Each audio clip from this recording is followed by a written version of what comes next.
فاسألوا أهل الذكر إن كنتم لا تعلمون إن الحمد لله نحمده ونستعينه ونستغفره ونعوذ بالله من شرور أنفسنا ومن سيئات أعمالنا من يهده الله فلا مضل له ومن يضلله فلا هادي له أشهد أن لا إله إلا الله وحده لا شريك له وأشهد أن محمدا عبده ورسوله لا نبي بعده وقد قال الله سبحانه وتعالى يا أيها الذين آمنوا اتقوا الله حق تقاته ولا تموتن إلا وأنتم مسلمون يا أيها الناس اتقوا ربكم الذي خلقكم من نفس واحدة وخلق منها زوجها وبث منهما رجالا كثيرا ونساء واتقوا الله الذي تساءلون به والأرحام إن الله كان عليكم رقيبا يا أيها الذين آمنوا اتقوا الله وقولوا قولا سديدا يصلح لكم أعمالكم ويغفر لكم ذنوبكم ومن يطع الله ورسوله فقد فاز فوزا عظيما أما بعد فإن أصدق الحديث كتاب الله وخير الهدي هدي محمد صلى الله عليه وسلم وشر الأمور محدثاتها فإن كل محدثة بدعة وكل بدعة ضلالة وكل ضلالة في النار. Jamaah Jumat yang insyaallah dirahmati oleh Allah Subhanahu wa taala. Pertama-tama marilah kita senantiasa mengucapkan puji dan syukur kepada Allah Subhanahu wa taala atas limpahan karunia yang terus-menerus mengalir hingga hari ini. Kita masih diberi keinginan, kemampuan untuk hadir melaksanakan salah satu kewajiban kita, yakni melaksanakan salat Jumat secara berjamaah. Salawat dan salam semoga tercurahkan kepada junjungan kita Nabiullah Muhammad sallallahu alaihi wasallam, kepada keluarganya, kepada para sahabatnya, dan kepada orang-orang yang mengikutinya dengan baik hingga hari kiamat. Tak lupa kami wasiatkan untuk senantiasa kepada jamaah sekalian dan tentunya kepada diri kami pribadi agar terus bertakwa kepada Allah dengan sebenar-benarnya takwa, karena takwa merupakan jalan menuju ridha Allah Subhanahu wa taala. Jamaah Jumat rahimani wa rahimakumullah, yang akan kita bahas pada siang hari ini adalah mengapa kita penting atau perlu untuk belajar Al-Quran. Setidaknya ada 3 alasan mengapa kita wajib untuk belajar Al-Quran. Sebelumnya kita harus kenali dulu apa itu Al-Quran. Kata Al-Quran diambil dari bahasa Arab, yaitu kata qara'a. Qara'a yaqra'u Qur'an au Qur'anan, artinya bacaan. Kalau qara'a membaca, sehingga kata Al-Quran itu bermakna sesuatu yang sering dibaca. Dan dalam riwayat yang lain juga ada yang menyebut Al-Quran tanpa hamzah. Al-Quran dari kata qarana atau qiran yang bermakna al-jama', dikumpulkan. Ini secara bahasa. Jadi Al-Quran itu terisi atau berisi kumpulan-kumpulan ayat, kumpulan surah di dalamnya. Itulah makna secara bahasa. Adapun secara istilah, Al-Quran adalah al-kalamul munazzal ala Muhammadin ayatan ala sidqi nubuwati. Al-Quran adalah firman Allah yang diturunkan kepada Nabi kita Muhammad sallallahu alaihi wasallam sebagai tanda akan kebenaran dan kenabiannya. Jadi Al-Quran adalah firman Allah yang diturunkan kepada Nabi kita Muhammad sallallahu alaihi wasallam sebagai tanda atas kebenarannya dan kenabiannya. Lantas mengapa kita perlu untuk mempelajari Al-Quran, jamaah sekalian yang insyaallah dirahmati oleh Allah Subhanahu wa taala? Yang pertama, karena membaca Al-Quran adalah perintah dari Allah Subhanahu wa ta'ala. Dalam firman Allah surah Al-Kahfi, Allah Subhanahu wa ta'ala berfirman, "Watlu ma uhiya ilaika min kitabi rabbik." Dan bacalah dari apa yang telah diwahyukan kepadamu wahai Muhammad dari kitab Rabbmu. Ini adalah perintah kepada Nabi kita dan secara umum kepada seluruh umat Nabi Muhammad sallallahu alaihi wasallam. Jadi kita mempelajari Al-Quran itu karena memang diperintahkan oleh Allah Subhanahu wa ta'ala. Dan hukum asal perintah adalah wajib untuk kita laksanakan. Kemudian yang kedua, karena Al-Quran adalah dalil atau petunjuk untuk kehidupan kita. Kita hidup di dunia ini tentunya ada maksud. Kita tidak diciptakan oleh Allah kemudian dibiarkan begitu saja sebagaimana binatang, tapi kita diberikan akal, diberikan daya nalar, itu tentunya berpikir bahwa saya diciptakan ini ada maksud dari Allah Subhanahu wa ta'ala. Dan tidak lain, kita semua tahu ayatnya, wa ma khalaqatul jinna wal insa illa liya'budun. Dan tidaklah, kata Allah, tidaklah aku ciptakan jin dan manusia melainkan hanya untuk beribadah kepadaku. Ini adalah tujuan kita diciptakan oleh Allah Subhanahu wa ta'ala. Lalu bagaimana kita tahu cara beribadah kepada Allah? Tentunya kita butuh kepada petunjuk. Maka diutuslah Nabi Muhammad sallallahu alaihi wasallam dengan membawa Al-Qur'an dan juga sunnah dari beliau sallallahu alaihi wasallam. Nah, kalau kita ingin mengetahui apa maksud dari Tuhan, apa maksud dari Allah Subhanahu wa ta'ala dengan memberikan petunjuk melalui Al-Quran, tentunya kita harus mengetahui bagaimana cara membacanya. Barang elektronik saja jamaah sekalian yang baru datang, itu kita harus membaca buku panduannya supaya bisa dioperasikan, apalagi tentang kehidupan dunia kita ini. Sehingga penting untuk kita ketahui bahwa Al-Quran adalah petunjuk, dan cara mengetahui petunjuk tersebut adalah dengan mengetahui cara membacanya. Allah Subhanahu wa ta'ala berfirman, "Dzalikal kitabu la raiba fihi hudan lil muttaqin." Inilah kitab Al-Quran yang tidak ada keraguan di dalamnya, petunjuk bagi orang yang bertakwa. Kemudian di ayat yang lain Allah Subhanahu wa ta'ala berfirman, "Syahrul Ramadan alladzi unzila fihi al-Qur'an Syahrul Ramadan alladzi unzila fihi al-Qur'an hudan lin-nasi wa bayyinatin minal huda wal furqan." Bulan Ramadan, kata Allah, adalah bulan yang di dalamnya diturunkan Al-Quran sebagai petunjuk untuk manusia dan berisi penjelasan-penjelasan tentang petunjuk tersebut, dan juga Al-Quran ini sebagai Al-Furqan. Al-Furqan artinya membedakan atau pembeda. Sehingga dengan kita mempelajari Al-Quran, kita akan ketahui mana yang baik dan mana yang buruk. Karena kalau kita pakai standar akal manusia, kita pakai standar perspektif manusia, tidak akan ada rujukan yang benar. Bisa jadi di Indonesia hukum misalnya mencuri itu di penjara, tapi hukum yang di negeri lain berbeda karena tidak ada standar baku. Kita sebagai muslim ini butuh kepada hukum yang baku, yakni hukum dari Allah Subhanahu wa ta'ala. Lalu bagaimana kita mengetahui bahwa hal tersebut baik dan buruk? Itu melalui petunjuk yang Allah sendiri yang berikan kepada kita melalui Nabi kita Muhammad sallallahu alaihi wasallam. Maka penting untuk kita mengetahui cara membaca, minimal cara membaca dulu.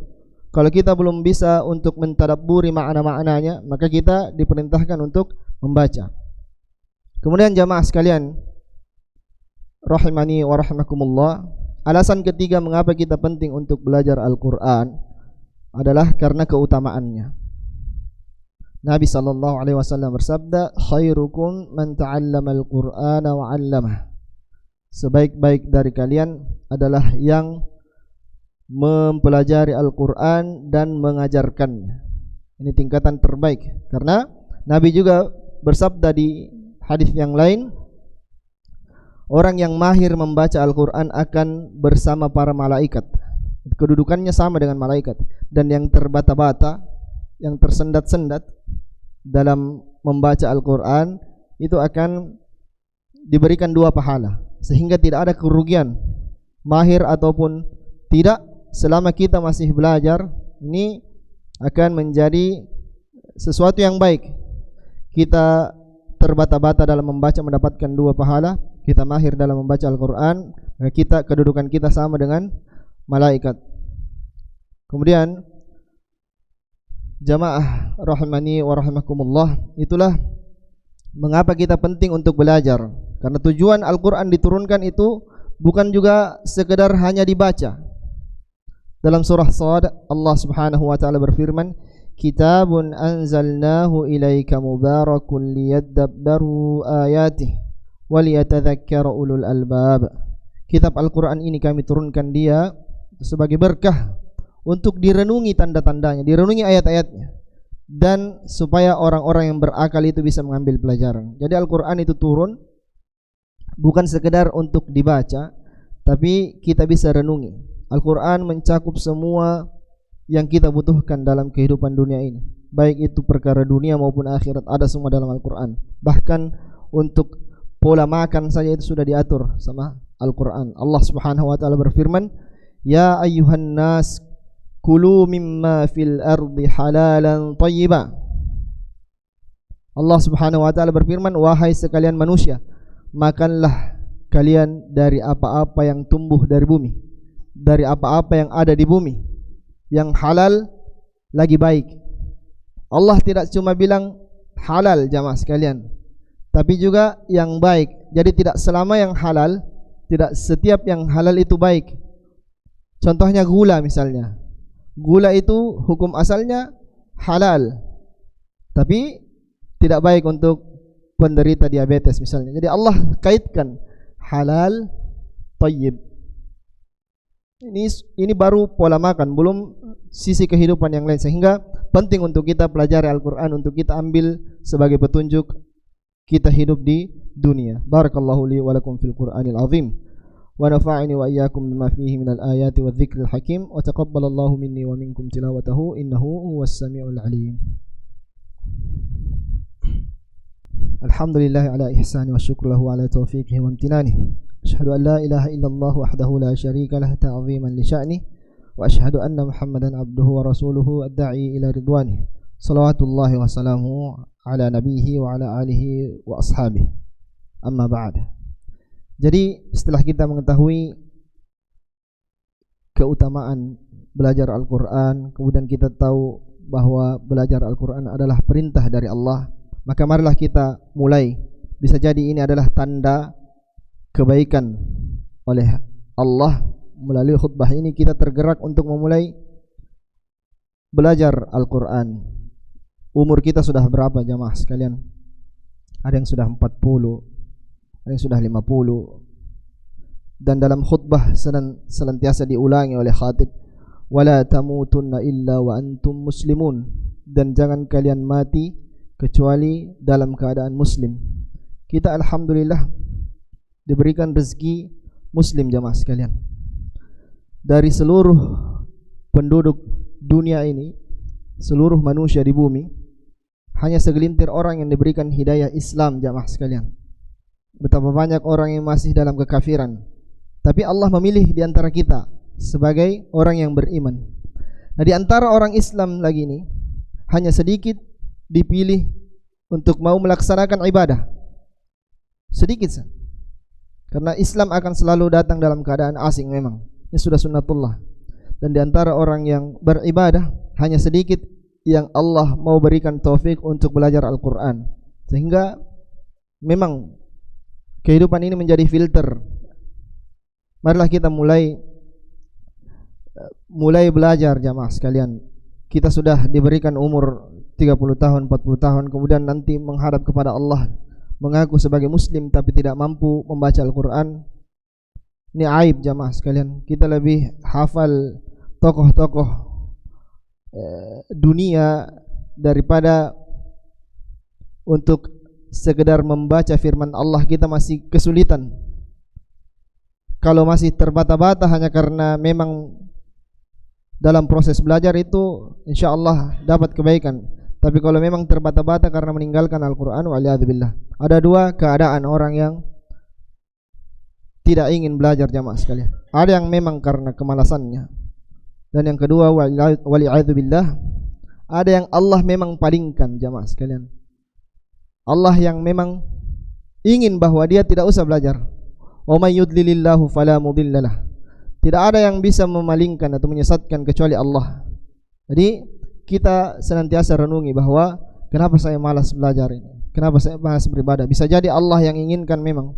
Allah yang tidak memberikan kita hidayah, sehingga kita perlu untuk kita minta, jamaah sekalian. 17 kali dalam sehari semalam kita salat, ihdinas siratal mustaqim. Kita minta, ya Allah, hidayahilah kami, berilah kami petunjuk kepada jalan yang lurus. Ini kita minta. Dan ada doa yang diajarkan oleh Nabi kita sallallahu alaihi wasallam. Allahumma inni as'aluka al-huda wat-tuqa wal-afafa wal-ghina. Ada 4. Ya Allah, saya memohon kepadamu petunjuk, al-huda, wat-tuqa ketakwaan, wal-afafa, iffah. Iffah itu artinya terhindar dari perkara-perkara yang buruk. Kemudian yang terakhir, wal-ghina, kecukupan, merasa cukup. 4 ini senantiasa diminta sama Nabi sallallahu alaihi wasallam. Maka kita amalkan. Kalau kita ingin sesuatu atau ingin digerakkan hati kita, kita meminta hidayah. Allahumma inni as'alukal huda wat-tuqa wal-afafa wal-ghina. Jamaah sekalian yang insyaallah dirahmati oleh Allah Subhanahu wa taala, dan pada hari Jumat ini kita senantiasa diperintahkan untuk bersalawat kepada Nabi kita sallallahu alaihi wasallam. Sebagaimana firman Allah, innallaha wa malaikatahu yusholluna 'alan nabi ya ayyuhalladzina amanu sallu 'alaihi wa sallimu taslima. Allahumma salli ala Muhammad wa ala ali Muhammad kama sallaita ala Ibrahim wa ala ali Ibrahim innaka Hamidum Majid. Wa barik ala Muhammad wa ala ali Muhammad kama barakta ala Ibrahim wa ala ali Ibrahim innaka Hamidum Majid. Allahumma ighfir lil muslimin wal muslimat wal mu'minin wal mu'minat al ahya'i minhum wal amwat innaka sami'un qaribun mujibud da'wat ya qadiyal hajat. Rabbana la tuzigh qulubana ba'da idh hadaytana wa hab lana min ladunka rahmah innaka antal wahhab. Rabbana zalamna anfusana wa illam taghfir lana wa tarhamna lanakunanna minal khasirin. Rabbana la tu'akhidhna in nasina aw akhtana. Rabbana wa la tahmil 'alaina isran kama hamaltahu 'alal ladzina min qablina. Rabbana wa la tuhammilna ma la taqata lana bih wa'fu 'anna waghfir lana warhamna anta maulana fansurna 'alal qaumil kafirin. ربنا ولوالدينا ربنا اغفر لنا ولوالدينا وارحمهم كما ربونا صغارا ربنا آتنا في الدنيا حسنة وفي الآخرة حسنة وقنا عذاب النار. عباد الله إن الله يأمر بالعدل والإحسان وإيتاء ذي القربى وينهى عن الفحشاء والمنكر والبغي يعظكم لعلكم تذكرون فاذكروا الله العظيم يذكركم ولذكر الله أكبر والله يعلم ما تصنعون. أقيموا الصلاة.